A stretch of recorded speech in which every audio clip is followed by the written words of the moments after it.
These are the designers who killed the formal suit and revolutionized how the world dresses for success. This is the story of soft tailoring, a fashion revolution that began with Giorgio Armani's radical vision from Milan and has completely transformed workplace attire across the globe. Back in 1975, a 41-year-old Italian designer named Giorgio Armani, together with his business partner Sergio Gagliotti, sold his Volkswagen for $10,000 to start a menswear company in Milan. By 1981, just 6 years later, that company was generating $135 million in sales. What happened in between wasn't just commercial success. It was a complete reimagining of masculine elegance that would influence how men dress for the next 50 years. Armani's revolution began with a simple but radical idea: remove the stuffing. Traditional suits of that era were architectural marvels of padding, structure, and rigid construction. Think sharp shoulders, heavily lined jackets, and silhouettes that made men look like walking coat hangers. The British houses of Savile Row, places like Henry Poole and Anderson and Shepherd, had perfected this architectural approach with heavy canvas construction and structured shoulders. Armani, who had trained under fashion master Nino Cerruti at Cerruti 1881, looked at this tradition and asked, what if we stripped it all out? He approached the men's jacket like a deconstructionist. Out went the shoulder padding, away went the inner linings. He introduced the spalla camicia, the shirt-shoulder technique from Neapolitan tailoring that created a softer shoulder line.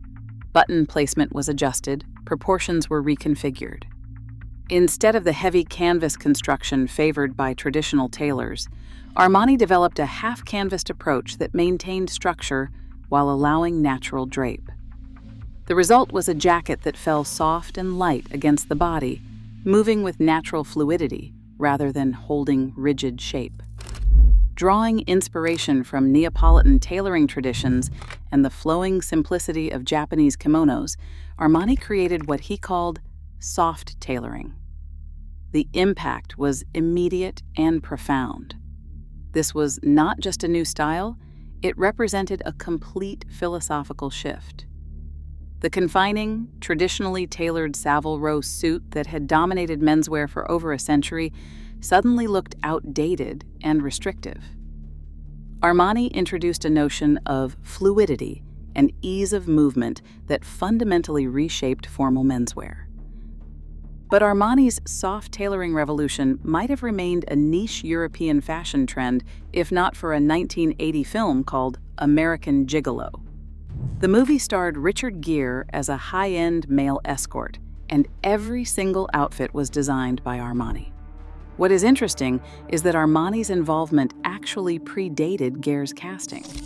Director Paul Schrader originally planned to have John Travolta star, and Travolta's manager suggested Armani because he sensed the designer was on the verge of becoming big. When Travolta dropped out at the last moment and Gere stepped in, they kept all the Armani clothes, they just had them retailored. Gere later described those suits in vivid terms. He said they were quite stylized, with big shoulders and thin waists and thin lapels. He said it was like looking at an old carpet where the natural colors blend and even bleed. He said he did not know any other designer. The film established the Armani brand not just for years to come, but forever. According to legend, Gere can still walk into any Armani store around the world and pick out clothing of his choice for free.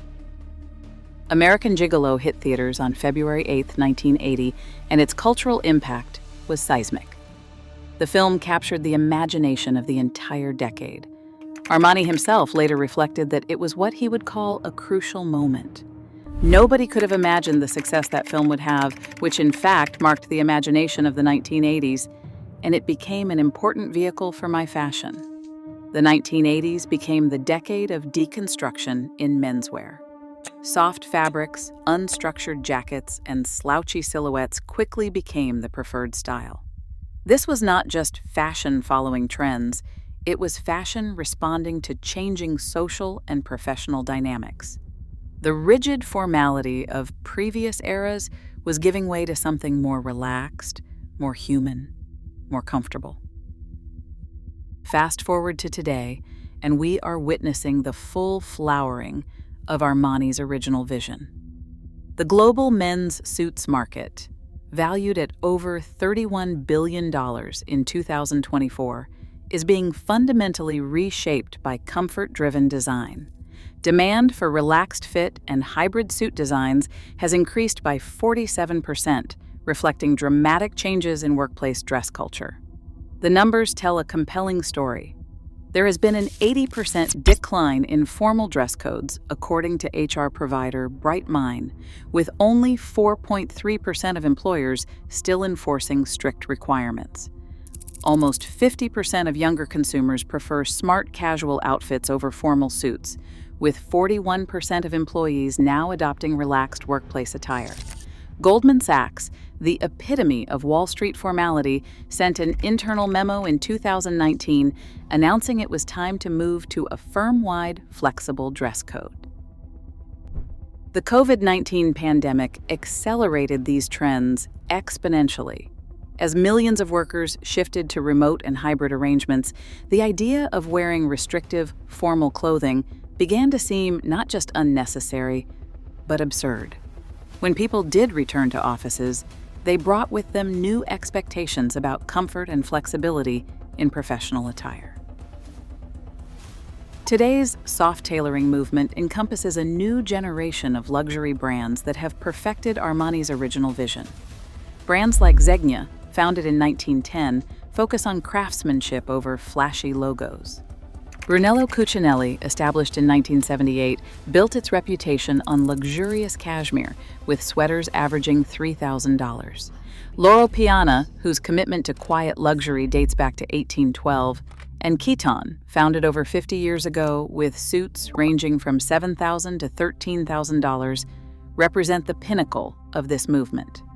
These brands gained mainstream attention through the HBO series Succession, where characters dressed exclusively in what became known as quiet luxury.